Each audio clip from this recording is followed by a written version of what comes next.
Schitt's Creek, episode 512, The Roast. My name is Feather Miracle. I'm the CEO of the Six Nations Public Library and Six Nations of the Grand River. It is the largest and oldest First Nation public library in the world. Hi, I'm Lisa Weber. I'm the Director of Collections and Program Development at Hamilton Public Library. I'm Maureen Sawa. I'm CEO of the Greater Victoria Public Library, something that Mike Ridley is still mystified by.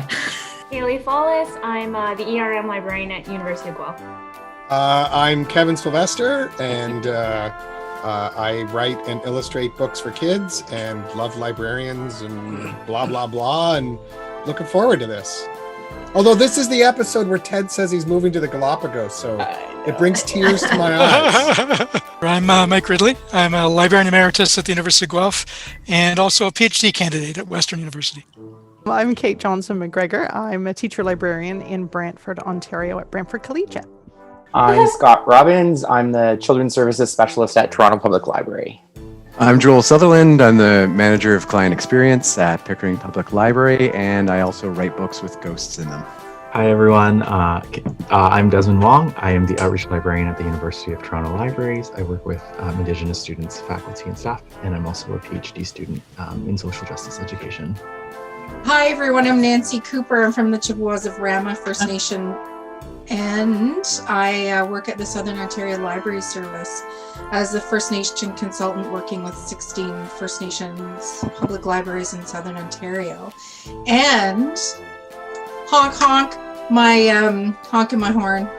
My children's book, The Trading Tree, was named one of 2020's best books by Dr. Debbie Reese, American Indians in Children's Literature. Woo-hoo. So it's kind of like the Academy Awards of Indigenous Literature. So Great. Well done.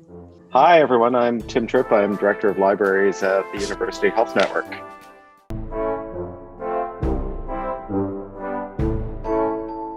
Interior, Rosebud Motel. Johnny in Moira's room, day. Johnny is reading the paper, enjoying his morning coffee, when Moira walks in from the bathroom, getting herself readied for the day in a focused hurry. Oh, sweetheart, what time do you think we should head over to Roland and Jocelyn tonight? Why would we be doing that, John? Roland's expecting you to participate in the mayor's roast?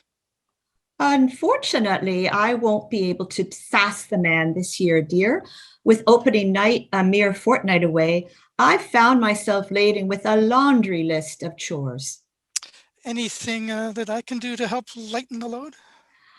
Not unless you can magically instill our dear Patrick and Stevie with the gift of dance.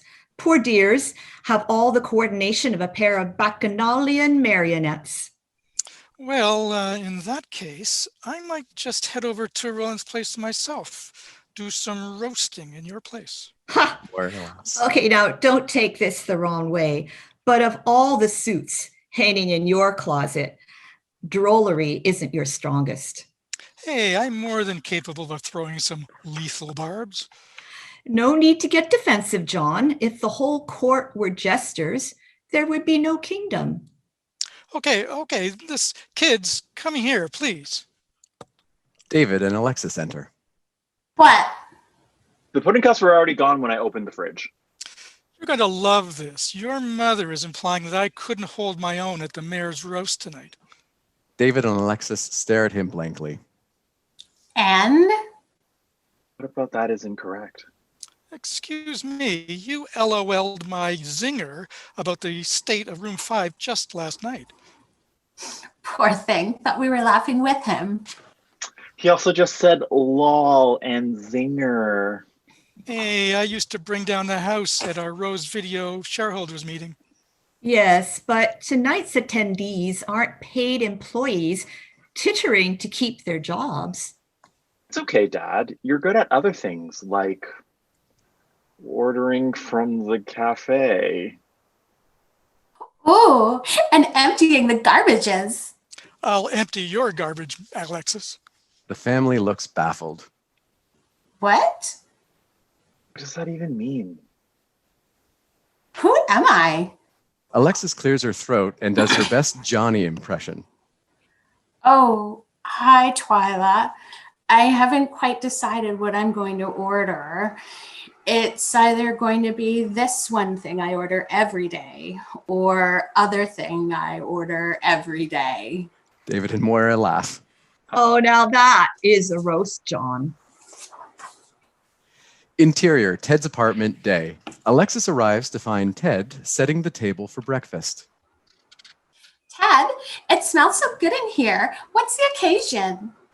Brunch that we were supposed to make together.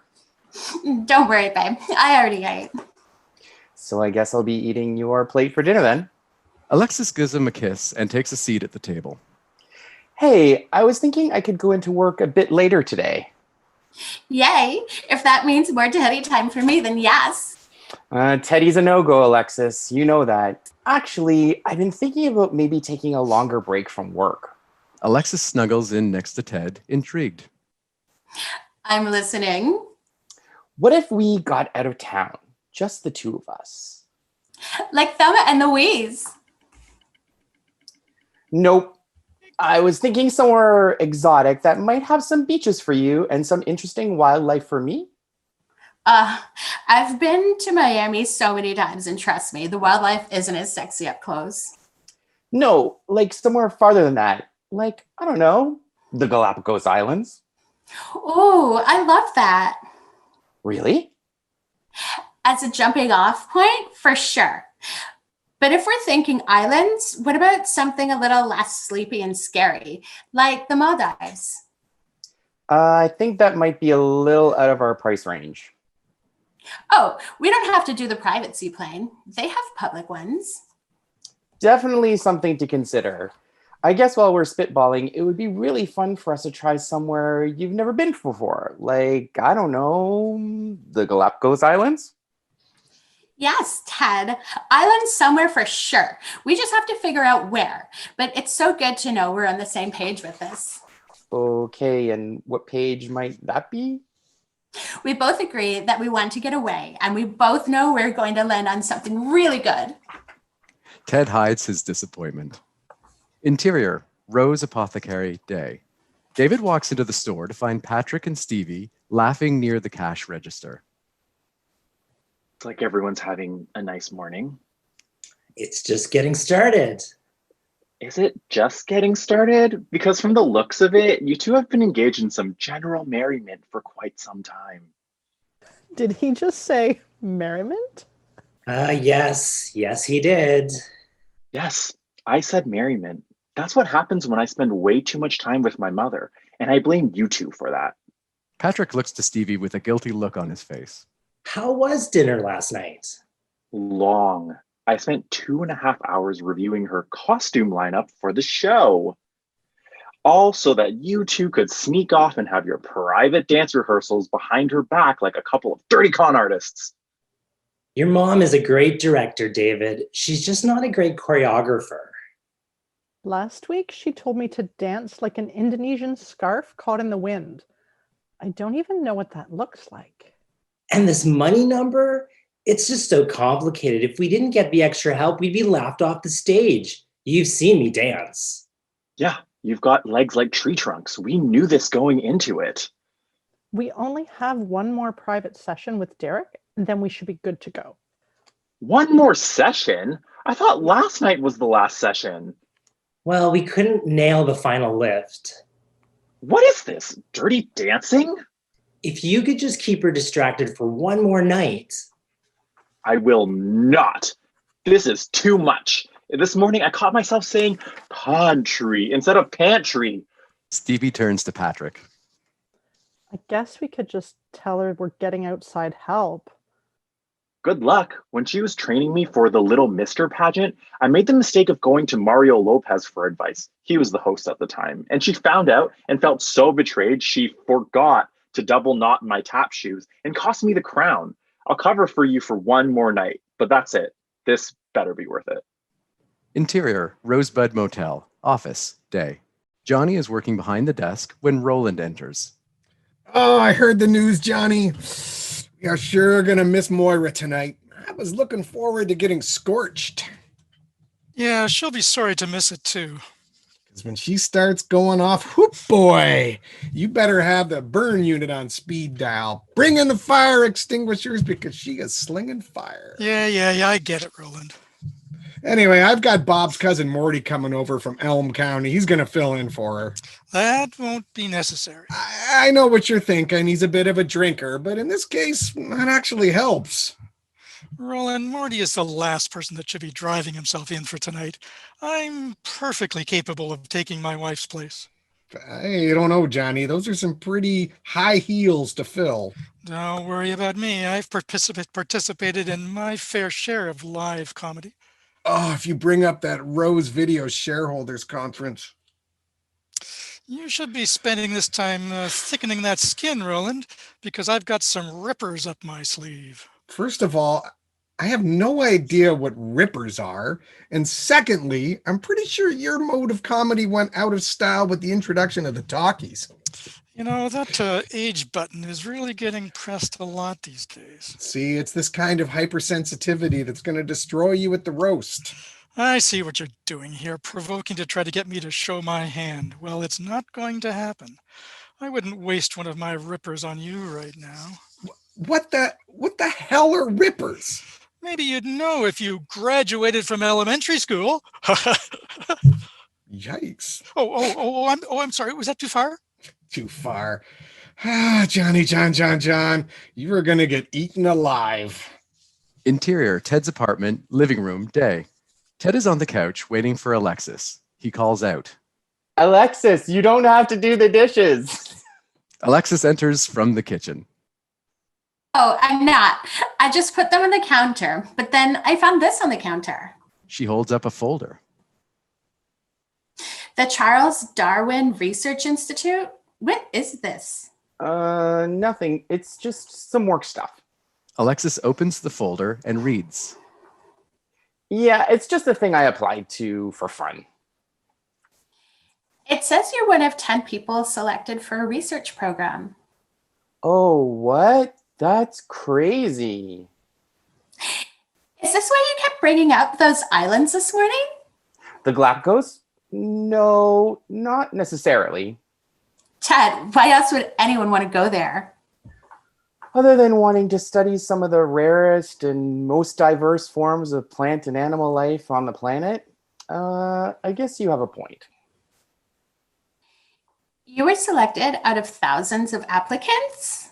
It just means they'll have other people to pick from when I don't accept.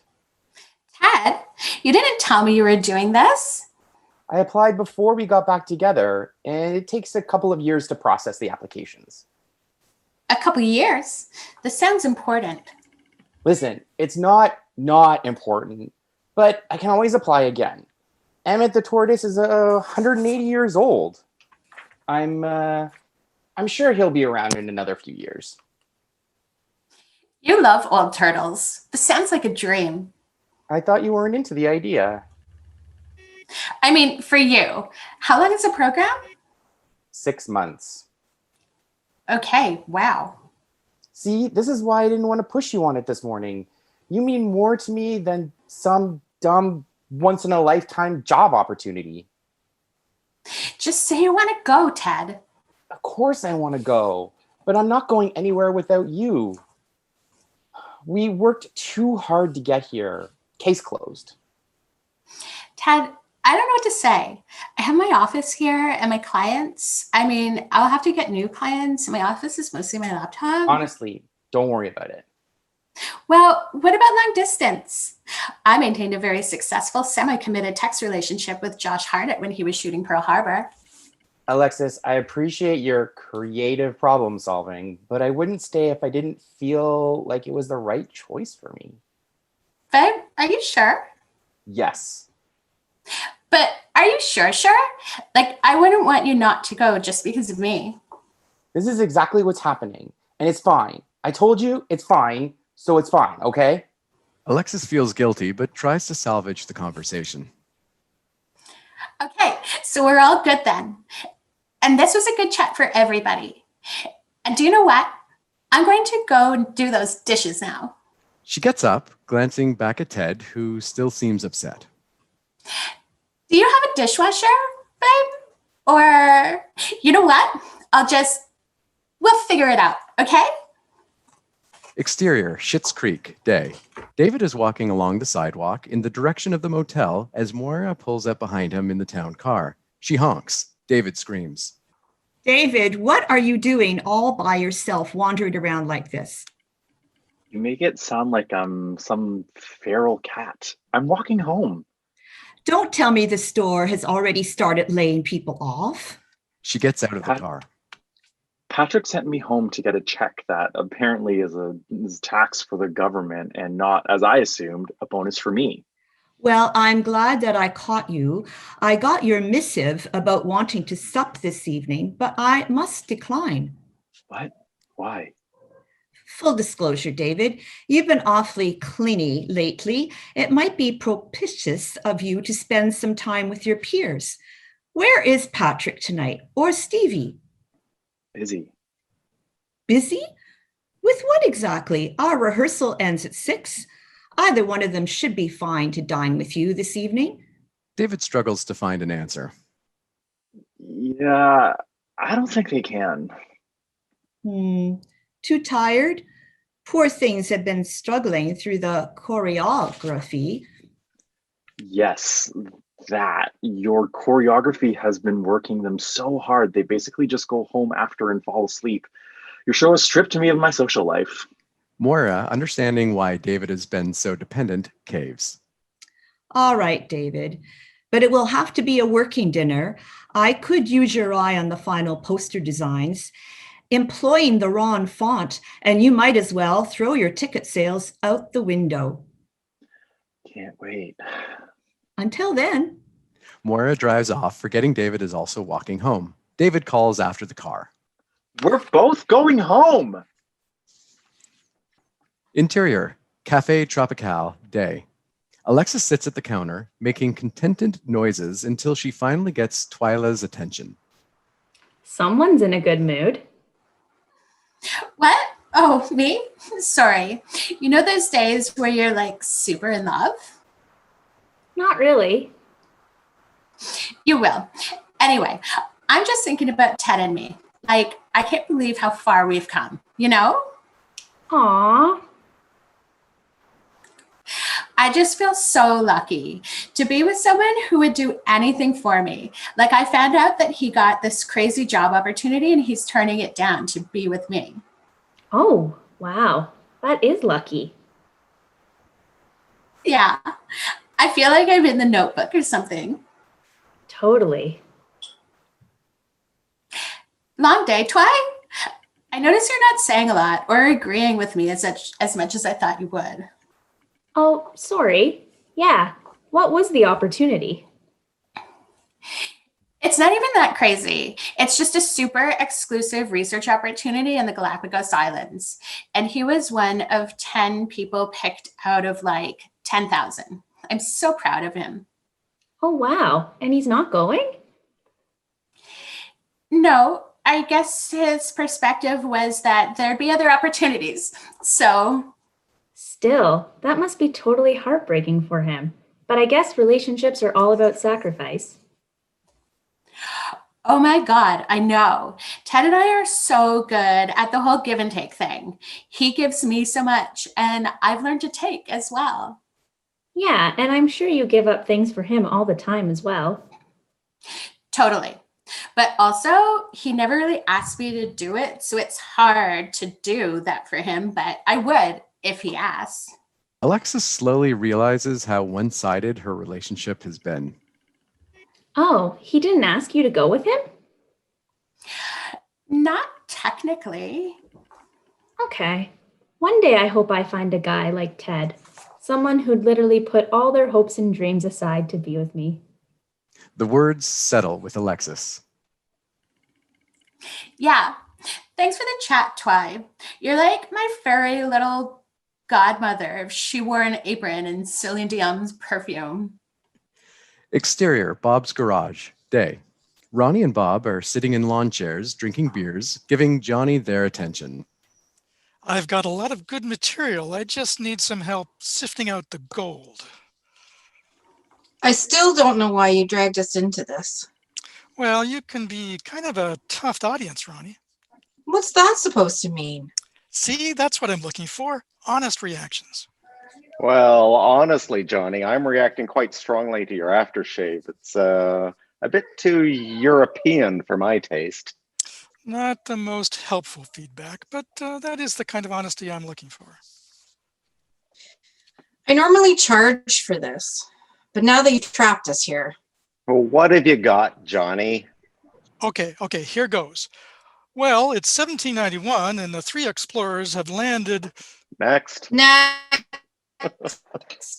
Johnny, nonplussed, flips to his next card. Okay. I was flipping through the phone book the other day. The phone book? How old are these? You're not even letting me get to the punchlines. Johnny, I think you need a search and rescue team to find the punchlines based on these setups. Okay. Here's one. Here's the top 10 things you don't want Roland to be in charge of. 10 too many. You have to be short and quick, like Roland in the bedroom. Bob laughs loudly. That one kills every year. You got to go for the jugular, Johnny. Stay away from jokes about spouses, children, and health, and you'll be fine. Now, if you'll excuse me, I have to get back to work, which up until right now was the most boring part of my day. Oh boy, somebody's been sharpening their knives. Youch! Is that last one up for grabs? No, and good luck, you're going to need it. She walks off as Bob chuckles. Man, when she's on fire, look out. Exterior, Café Tropical, evening. Moira and David are coming out of the cafe after dinner. Moira carries a couple of binders. Well, David, I'm glad I let you talk me into one more dinner. Your note about including my name on the posters as a sales tool was something I've been debating for some time now. Your name was already on the mock-up, so it was more of an observation. Which reminds me, I need to pop by the rehearsal space. Jocelyn said the printers dropped off some color samples this afternoon. No, I don't need to see the color samples. You just showed me the mock-ups. But the printers require my sign-off first thing, David. It's so late, though. 7:15. Are you sure you should be walking over there alone at this hour? Okay, David, no more true crime TV before bed, and I refuse to buy you another light. You know what? Why don't I just grab it for you? It's in a locked drawer, David. You're awfully prickly of late. Is it the lactose? As Moira walks off, David lets out an exasperated sigh and follows, frantically texting Stevie and Patrick. Exterior, Town Hall, evening. David is still texting as he and Moira approach the front doors. They hear piano playing from inside. What if we get in there and you can't remember the code? This will have been a wasted trip. David, do you hear that? Hear what? Maybe. I don't think I hear anything. Moira walks in and David reluctantly follows. Fuck. Interior, Town Hall. The piano intros Stevie and Patrick as they begin to perform Money as Moira and David come into the entranceway unseen. What the hell, David? Oh, okay, they were struggling with... Shh. Moira quiets David, wanting to see the dance. The dance instructor, Derek, taps a count as Stevie and Patrick expertly execute the rest of the number. Moira and David are impressed, although Moira is reluctant to show it. David can't help but clap for Patrick and Stevie, who finally notices her in the doorway. David, what are you doing here? David mouths, To call you. I have questions. Mrs. Rose, this is Derek. He's been helping us practice steps for the number. And how long have you all been moonlighting? Oh, just about a week. It's a really fun piece. Yes, I am aware. Thank you. I'm gonna step outside. Derek walks out. So all this time I thought Poor David. I thought you were at home resting your instruments. I'm very disappointed. Sorry, Mrs. Rose. You knew we were struggling with the number. And we knew that your plate was already so full. You owe David an apology. Deception does not a good friend or lover make. Sorry, David. Sorry. However, in the business of show, when skullduggery yields such thrilling results, a pinch of moral corruption is a small price to pay. Patrick and Stevie look relieved. You choreographed this? I loosened the pickle jar. Derek merely popped the lid. David turns to Patrick and Stevie. I am very impressed. Wasn't embarrassed at all, and I thought I would be. Exterior, Rosebud Motel, evening. Alexis returns home from the cafe to find Ted sitting outside her room with a bouquet of flowers. The sight of him warms her heart. Babe, what are you doing here? Ted looks up from his phone, scrambling to his feet. Didn't like how he left things this morning. Me too. And I'm the one who should be sorry. Did I say sorry? She kisses him. I should have been more direct, and we should have talked through this. I've actually been doing some research on the Maldives, and there's a beautiful resort we could stay at. We might just have to work there part-time to cover the costs. I feel like I could teach windsurfing. Alexis is touched. Of course you researched that trip, but you've already done too much for me. You do too much for me. And I think it's time I finally give something back to you. My Fitbit? No, I lost that. The last thing I want to do is to stand in your way of this job. You've worked so hard for it, and I'm proud of you. So yes, Tug Mullins, I will go with you to the Cayman Islands. Do you mean the Galapagos? Yeah, wherever the turtles are. Are you sure? I mean, no, but yes. You continue to amaze me, Alexis. I can't wait to do this with you. We'll need to get some shots. Oh, yes, let's celebrate. I mean, vaccinations. We're going to be spending a lot of time in a tent, and there could be disease-carrying insects. Okay, you know what? This is still very fresh, and I basically made the decision like 2 minutes ago. So maybe we just focus on the beach and less on the details. Fair enough. Interior, Schitt house, night. Roland, Jocelyn, and various friends, Ronnie, Bob, Gwen, Johnny, etc., are eating off paper plates in the living room. Roland wears his mayoral sash as Ronnie takes her turn roasting him. When it comes to big decisions, Roland likes to go with his gut. And he's got a lot of gut to go with. Everyone laughs. Look at Bob pretending to get it. We all know Gwen. Bob hasn't gotten it in years. More laughs. Oh, Ronnie's crushing it. Bob's laughing so hard he's crying. That's all I got. For now, I'd like to turn it over to the one who wears the pants in the Rose family, but Moira's not here. So I'll pass it to Johnny. More laughs. Johnny gets up. Oh, come on, Johnny. Let's see what you've got up your starch sleeve. Well, I've got up my sleeves is a buffet full of rippers that are much more palatable than anything Jocelyn's been serving tonight. Johnny laughs. The joke lands with a thud. Was that a crack at my cooking? Yeah, from the guy who's had 4 helpings. That's funny. Bob's joking about me for having 4 helpings, but if anyone's been to Bob's garage, he not necessarily known for 4 helpings, anyone. Silence. You the crickets. Well, those are just a couple of improv to get started. But what was I saying? Nothing funny so far. Big laughs.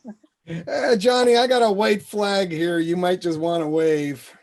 Roland, may I point out that I was quiet when everyone else was trying to do their roasts? More big laughs. Now Johnny is getting pissed. Okay, this is going downhill fast. which is how the town must have felt after Roland elected himself mayor. Scattered laughs. Oh, look at that, a smile from Ronnie. The last time anyone saw her this happy was at a 3-for-1 sale on cargo pants. Bigger laughs now. The room getting behind Johnny. Oh, whoa, Johnny, making some moves. And yes, I said cargo, which is what a car is supposed to do, unless you take it to Bob's garage. Laughs and cheers. Johnny Rim shot, please. feeling pumped. All right. I won't overstay my welcome. I'll keep it short and quick, which reminds me of the last time I was in Roland's bedroom. I wasn't in there, but I was told. What was it, Ronnie? Sit down, Johnny. Well, the punchline is it was short and quick. Anyway, I'm going to quit while I'm ahead. It's a little late for that, my friend. Everyone laughs, but Johnny sits down victorious. Interior, Rosebud Motel. Johnny and Moira's room, night. The family is gathered around Johnny, who's still riding the high of his successful roast. I wish you guys could have been there tonight. I mean, I was really ripping into them. Yes, I'm sure you were, John, with all the venom of a fruit fly. You know what, Moira? Jealousy isn't a good look from you. Much like that mirrored jumpsuit you wore to Candy Spelling's 50th. John? Whoa. Oh my God, Dad. Why don't you take it easy, Alexis, like you did with your education? David laughs. Alexis turns to David, annoyed. What? It was good. Yeah, look at David. He's smart enough to get that joke, but not smart enough to stop wearing sweaters in the middle of summer. Ouch, David. Okay, so here's why that joke doesn't work. And look at you, John. A worthy competitor emerges. Something the good people at Blockbuster Video never said about Rose Video. Whoa, that's low. Like David's self-esteem when he got frosted tips. Okay, at least they weren't as embarrassing as the lower back tattoo Alexis got on her 18th birthday. What? What lower back tattoo? David licks his finger and puts it out on Alexis's forehead before walking back into his room. Come on, Alexis. Now that it's out, what have you done to yourself? Stop. It says that's hot in Cantonese. And scene. Everyone, please take a bow.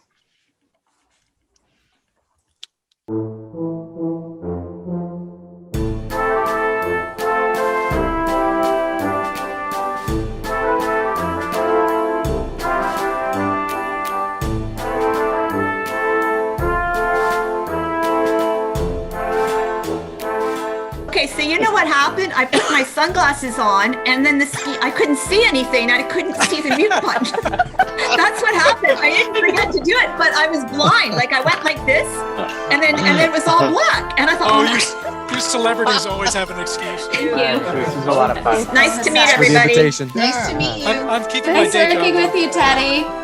Bye. You Bye, too, everyone. Alexis. Bye, folks. Bye. Bye. Bye, everyone. Guys. Everyone. Bye.